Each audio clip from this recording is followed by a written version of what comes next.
रात काफ़ी हो चुकी थी। ट्रेन अभी अभी प्लेटफार्म में आकर रुकी थी और मैं अपनी बर्थ पर आकर बैठ गया। मेरी लोअर बर्थ थी। मेरे सामने की मिडिल बर्थ पर एक लड़की बैठी थी और वो अब तक जाग रही थी, जबकि नीचे की बाकी सभी बर्थ पर लोग खर्राटे मार रहे थे। वो जाग रही थी और लगातार मुझे घूर रही थी। मैं अपने सोने की तैयारी कर रहा था, पर बार बार मेरी नज़र उस पर पड़ जाती।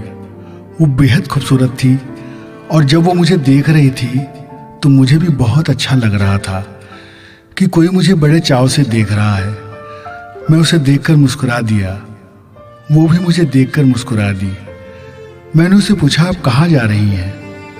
उसने बताया कि वो चेन्नई से आ रही थी और उसे जमशेदपुर जाना था। उसने मेरे बारे में पूछा। मैंने उसे अपनी मंजिल कहाँ है ये बताई, लेकिन मेरे मन में जिज्ञासा हुई कि वो इतनी रात क्यों जाग रही थी। मैंने आखिर उससे पूछ ही लिया, आप इतनी रात क्यों जाग रही हैं? उसने कहा, दरअसल मैं एक नावल पढ़ रही थी। ये नावल इतनी रोचक है कि मुझे नींद ही नहीं आई और लगा कि इसे पढ़ती ही जाऊं। लेकिन पढ़ते पढ़ते मैंने जब आपको इस ट्रेन में अपनी बर्थ पर देखा तो मेरे आश्चर्य का ठिकाना नहीं रहा, क्योंकि इस नावल में जिस नायक के चेहरे मुहरे का वर्णन किया गया है वो हूबहू आपकी तरह है। मैं यही सोचकर हैरान थी कि बिल्कुल उसी तरह के नैन नक्श वाला ये पात्र मेरे एकदम सामने था। आप अन्यथा तो नहीं लेंगे? मैंने कहा कि ये तो वाकई मेरे लिए भी सरप्राइज है कि मुझ जैसा कोई आपकी कहानी में है। उसने कहा कि इस कहानी का नायक प्रेम की ऐसी मूर्ति था जो अपनी प्रेयसी को जी जान से चाहता था, लेकिन बदकिस्मती ऐसी कि उसकी प्रेयसी एक लाइलाज रोग से ग्रस्त है। वो केवल दवा के भरोसे चल रही है और चंद दिनों की सांसें बाकी हैं, लेकिन उसका प्रीतम उसे बेहद प्यार करता है और सारा दिन उसके पास ही रहता है, जबकि वो एक बेहद खूबसूरत और काबिल था जिसके लिए और भी लड़कियां पलक पावड़े बिछाकर उसके प्रणय का स्वप्न देख रही थी। वो बात वो भी जानता था, लेकिन उसका प्यार ही उसका सब कुछ है। वो अपनी माशूका के लिए जहां भी इलाज के रास्ते मिल रहे थे उन्हें आजमा रहा था, लेकिन उसकी सेहत दिन पर दिन गिर रही थी। कहानी बहुत रोचक मोड़ पर आ गई है कि आखिर उसके प्यार की ताकत जीतती है या मौत। लेकिन उस हीरो जैसा ही आपको देखकर मुझे लगा कि आप क्या उस तरह के हो सकते हैं? क्या जीवन की सच्चाई कहानी से मेल खाती है? मैंने कहा, अभी आप कहानी पढ़कर मुझे देखकर कल्पना के लोक में हैं, लेकिन उसकी सच्चाई तो इस थोड़े से सफर से प्रमाणित नहीं हो सकती। न मैं आपको जानता हूँ न आप मुझे जानती हैं, बस अभी अभी देखा है। आप भी बहुत सुंदर हैं और मैं आपके चेहरे से अपनी नजरें नहीं हटा पा रहा। ट्रेन बहुत तेज भाग रही थी, मानो उसे अपनी मंजिल पर पहुंचने की हमसे ज्यादा बेताबी थी। मैंने पूछा, और कौन कौन है आपके साथ? उसने बताया कि उसका एक भाई साथ में है जो आगे की बर्थ में सो रहा है। बीच में एक स्टेशन आया, ट्रेन रुक गई थी। उससे बातचीत के मजे लेता मैं भी नींद से दूर था और मुझे भी अब चाय की तलब महसूस हो रही थी। मैंने चाय की 2 प्याली ले ली और उसे भी 1 प्याली दे दी।